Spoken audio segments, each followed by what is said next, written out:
बिस्मिल्लाहिर्रहमानिर्रहीम। जी, अकेले ही निभा रहे हैं रस्म शबीरी, अकेले ही निभा रहे हैं रस्म शबीरी, ना कूफियों से कोई तवक्का, ना डर यजीद का।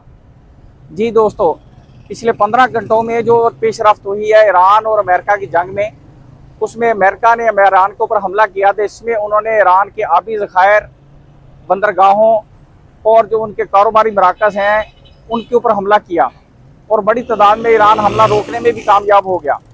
इसके अलावा जो ईरान ने जवाबी वार किया है उसमें बहरीन, कुवैत और उर्दन, इनकी जो बेसें हैं, अमेरिकन बेसें हैं, उनको तबाह किया है और बड़ा नुकसान किया है, जिसमें F-35 और F-18 जो इनके तैयारे हैं वो हैंगरों में खड़े तबाह किए हैं।